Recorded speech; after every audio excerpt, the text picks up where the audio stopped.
¿Por qué en algunos países los presidentes como Uruguay, ¿cierto?, completan el periodo sin ningún sobresalto? ¿Por qué en otros llegan hasta el final dando tumbos, ¿cierto?, pero lo logran? ¿Y por qué en otros básicamente el presidente una vez que llega al cargo ya empieza a enfrentar, ¿cierto?, amenazas de que el presidente básicamente no va a salir e incluso amenazas desde su propio sector? A veces los presidentes están siendo amenazados con pedidos de renuncia o de destitución precisamente de partidos que son oficialistas y eso llama mucho la atención.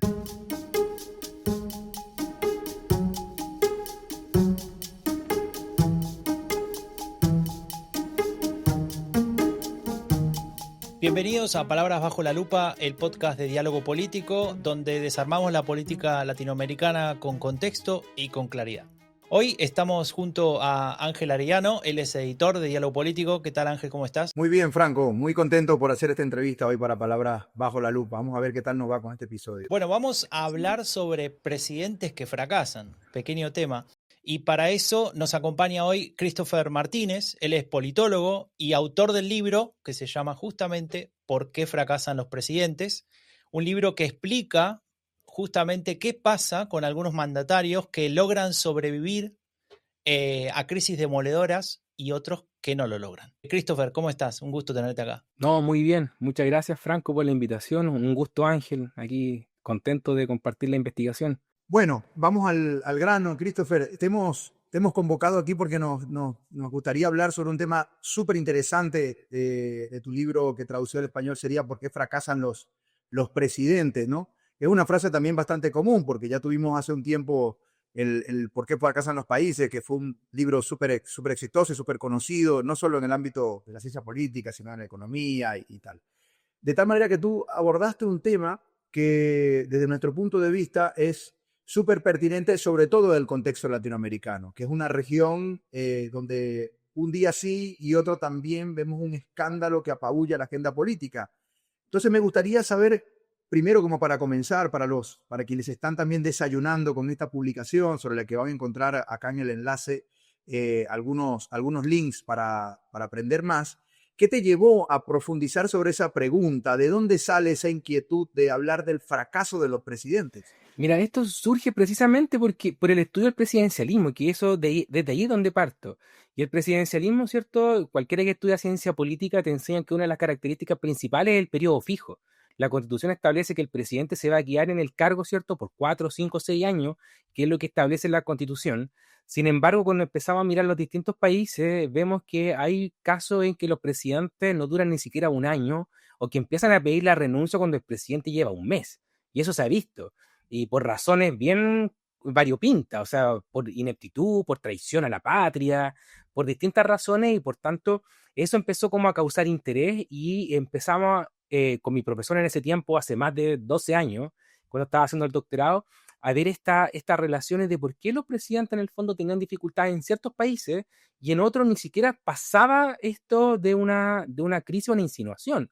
Países, por ejemplo, como Uruguay, que es una democracia o la democracia más estable en toda la región, esto nunca es tema. No surge, ¿cierto?, como tema de que un presidente pueda ser destituido, no se juega, ni siquiera se insinúa algo de esa naturaleza.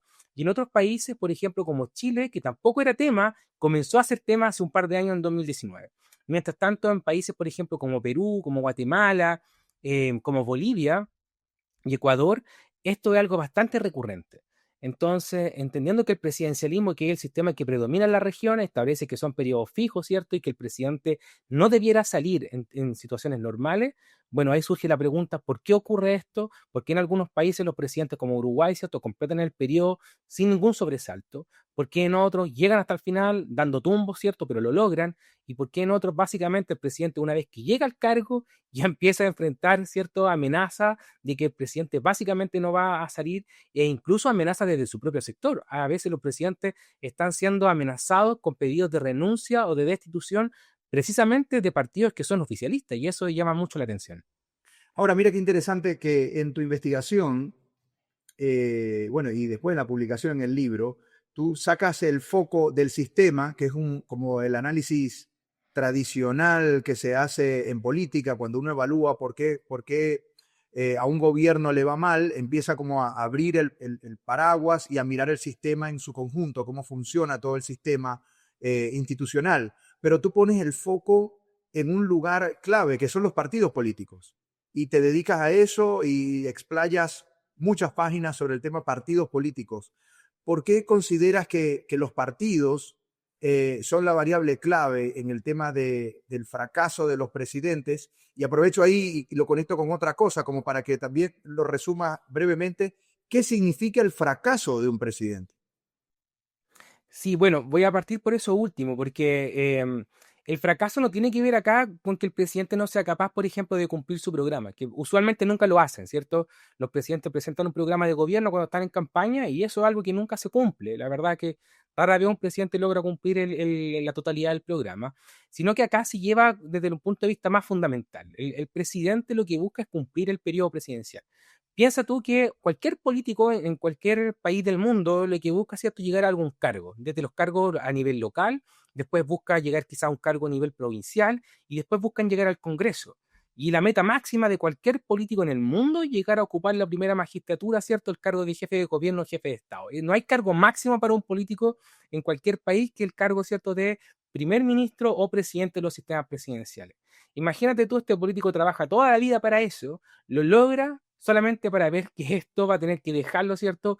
Y nada menos que a través de una crisis presidencial que son brutales los sistemas presidenciales. El presidente no sale, ¿cierto? A la primera vez que se le insinúa que debe salir. Usualmente para que salga un presidente, usualmente son crisis brutales, ya sea a través de un juicio político, que también son extraordinarios los sistemas presidenciales, no son medidas simples, o a través de renuncias forzadas que usualmente son precedidas por crisis sociopolíticas con mucha protesta o una crisis socioeconómica también.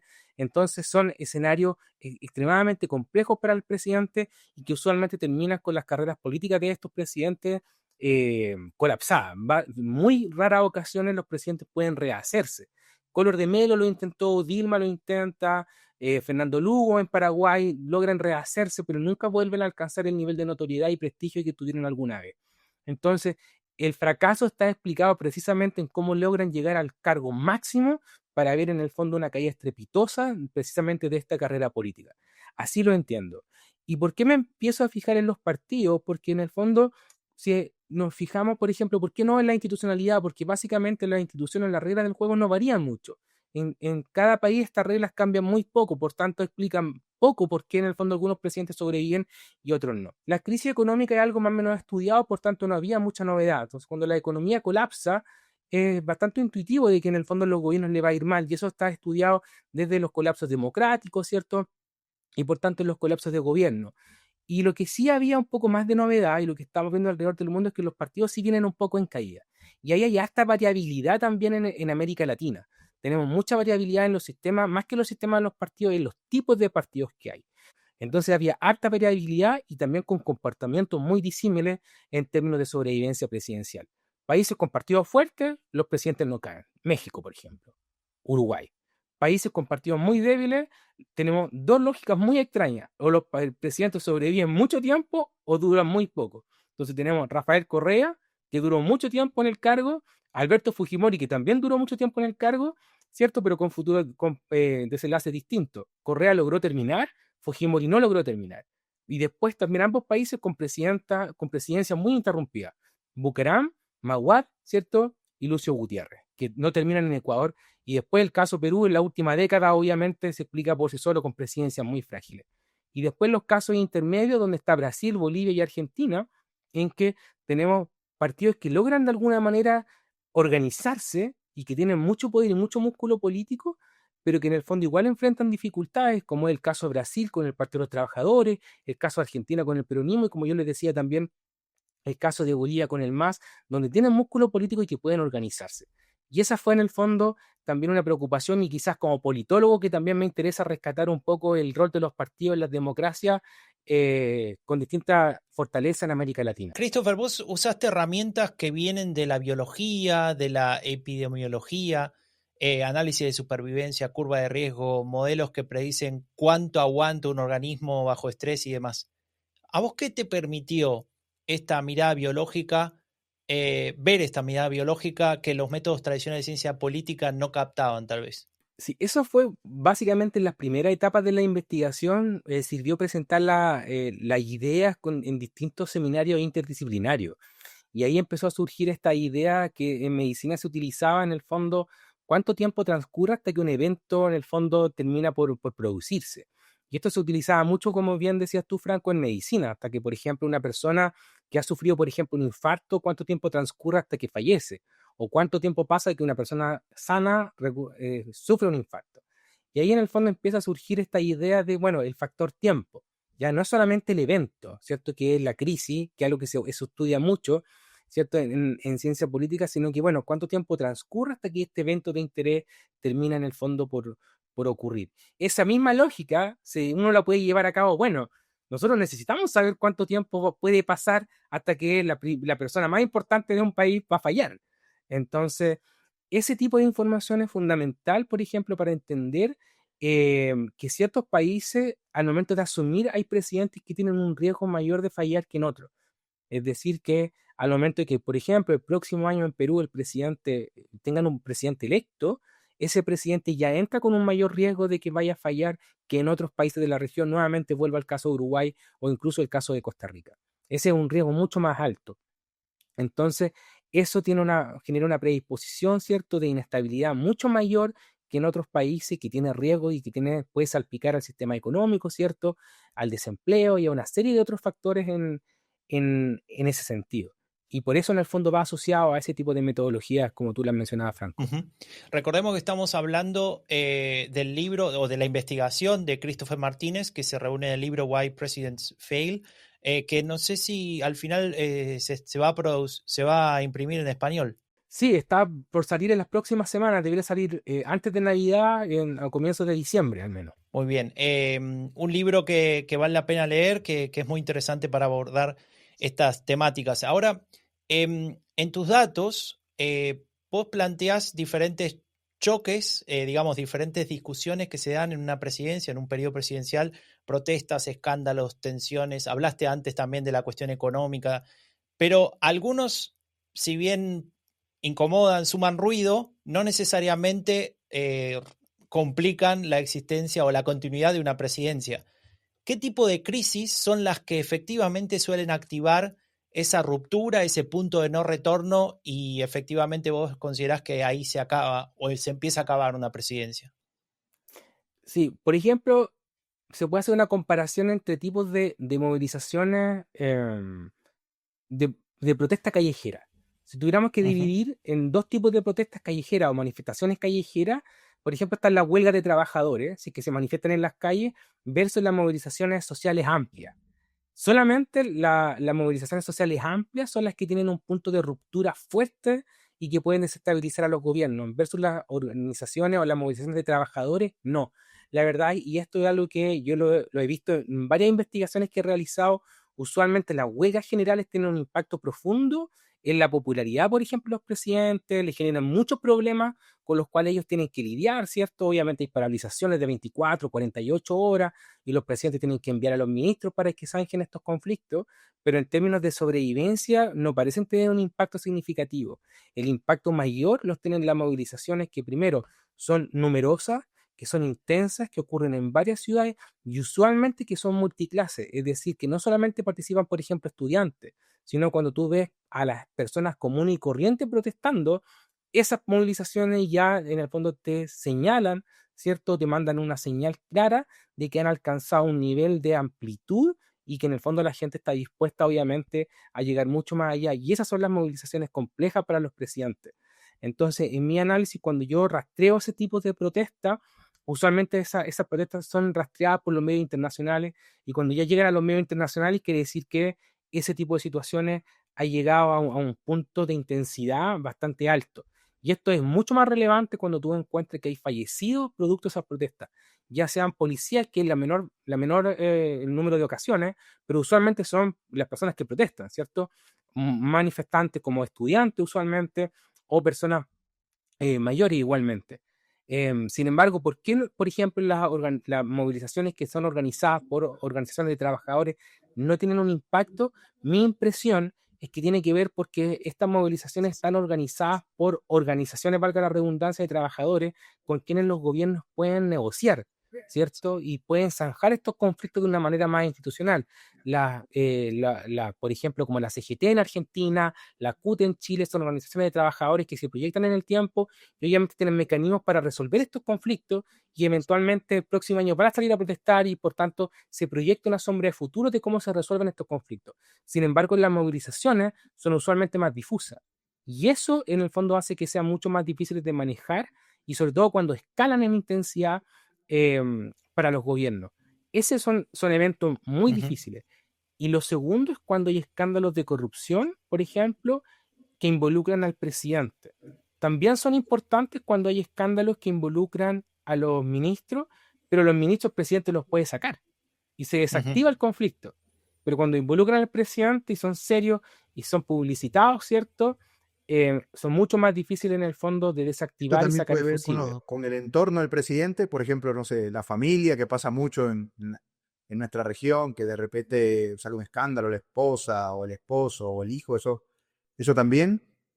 Eso también aumenta el riesgo, especialmente como dices tú en la familia, porque el presidente no se puede desentender de la familia, a menos que ocupen cargos formales dentro del gobierno y los pueda destituir.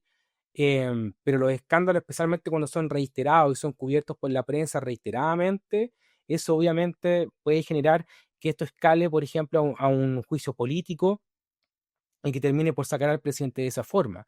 Y esto, obviamente, y acá está la conjunción de factores. Cuando además esto está en un contexto, por ejemplo, de pobre desempeño económico, obviamente, y un presidente que, por ejemplo, que no tiene mayoría en el Congreso, o que puede tener una mayoría, pero cuando los partidos son desordenados. O sea, que eso es otra cosa. Y en el caso de las resistencias, por ejemplo, hay gente que aguanta mucho tiempo en el poder a pesar de que está todo incendiado, ¿no? Escándalo por aquí, escándalo por allá, corrupción, el partido se quebró, pasa de todo. Entonces, tú te dedicaste a estudiar varios casos en profundidad y me imagino que también conocer esos casos en profundidad te permiten hacer un panorama de la región, como tener un perfil latinoamericano de cómo funciona esto, ¿no? Entonces, en ese caso, eh, ¿qué hace que una presidencia resista más que otra, aun cuando está, como tú bien dices, en el camino del colapso? Sí, ahí tiene que ver con el tipo de partido que rodea al presidente. Porque en el fondo, el partido, cuando los partidos son en el fondo ideológicos, los partidos se van a resguardar van a resguardar al presidente.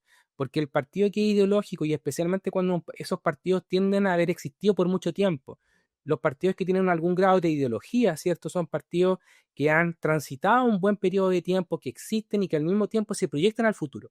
No son partidos que nacieron ayer para morir mañana, ¿cierto? Pensemos, por ejemplo, en el Partido de los Trabajadores.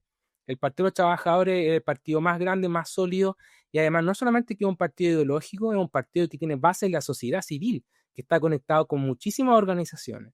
Y de hecho, de todos los partidos que estuvieron en el gobierno, por ejemplo, de Dilma Rousseff, el Partido de los Trabajadores y el Partido Comunista Brasileño fueron los únicos que disciplinadamente votaron en contra de las solicitudes de impeachment en la Cámara de Diputados y en el Senado. Todos los demás partidos se disolvieron, ¿cierto? Y votaron a favor y en contra. Fueron indisciplinados.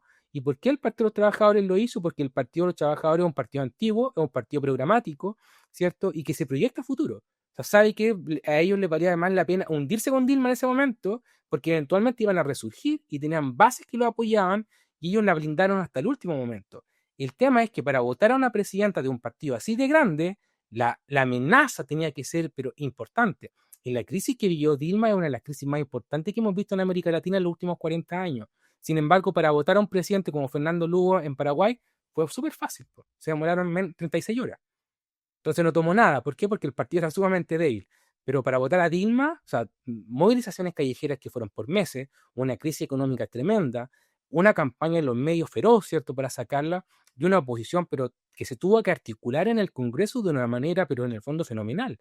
Entonces, acá en el fondo está el balance de fuerza fue tremendo. En el caso de una persona como Lugo, que no tenía un partido en el fondo fuerte, fue una articulación menor que lo sacó, ¿cierto?, sin mayor esfuerzo. Christopher, te vamos a traer un poco a la actualidad, a la coyuntura de hoy en día.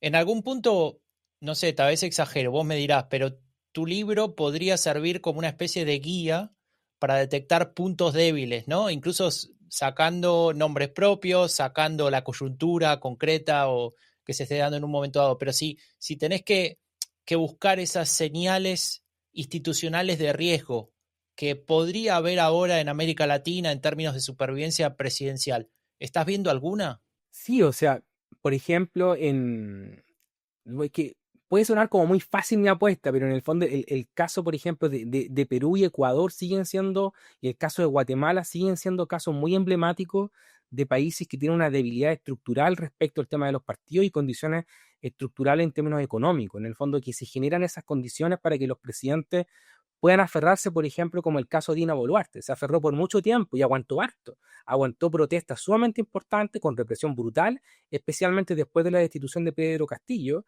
pero ella fue destituida de una manera express, ¿cierto? De un momento a otro la coalición cambió y la destituyó. Ahora, lo que pasa con el presidente Gerí en Perú es que las chances de que lo destituyan son muy bajas porque viene la elección y está al otro lado, a la vuelta de la esquina. Entonces eso en el fondo es una válvula de escape para él, porque en el fondo se está pensando en lo que viene el próximo año, aunque las condiciones para destituirlo quizás podrían ser en el fondo estar jugando en contra de él. Pero para el próximo gobierno él es nuevamente el escenario que se vuelve difícil para él porque Perú ya nuevamente entró en esa espiral del cual había salido con Fujimori. El caso que a mí me sorprende el de Javier Milei en Argentina.